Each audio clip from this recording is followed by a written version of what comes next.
So I'm sure you've heard of breakfast being the best meal of the day. In this episode, we're going to talk about breakfast for the mind and the spirit.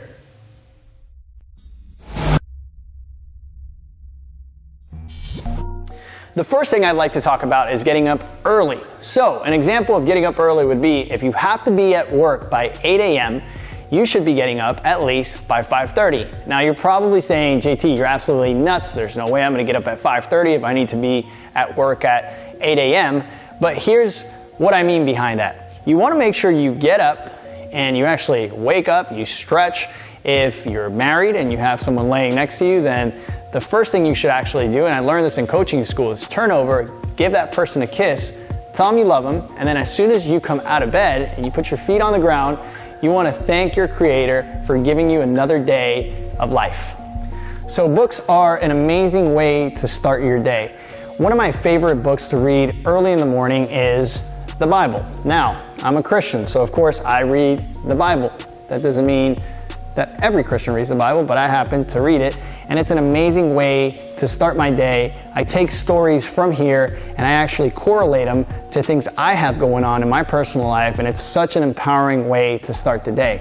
Now, you're probably thinking, well, JT, I'm not a Christian and I don't read the Bible, so that doesn't apply to me. You got to give me something else.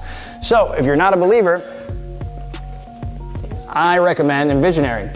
And visioneering basically talks about a vision that you're engineering.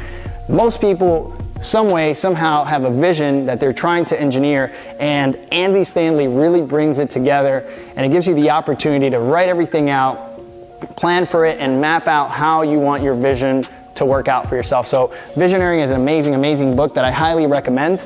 Another great book, whether you're married or dating or any of you guys are in any of these situations, this is an amazing book that helps you tie everything together. It brings it, makes it very realistic, and it helps you live more congruently with that relationship. Now, you might be saying, I'm not a reader. I don't like to read. I don't have the time. I'm too sleepy in the morning. Listen to a good podcast.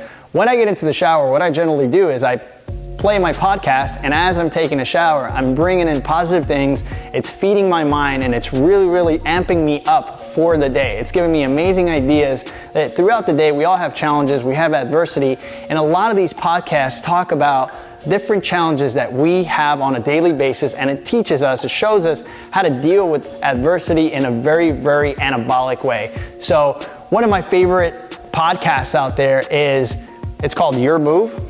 And Your Move is an amazing podcast. It talks about spirituality and how to tie everything in so that you're living a better way. Another great podcast is The Art of Manliness. The Art of Manliness just talks about psychology, and I know it's called The Art of Manliness, and if you're a female, you're probably thinking, well, that doesn't apply to me, but this brings it all together. It's amazing. It's called The Art of Manliness. You can download it on your app store.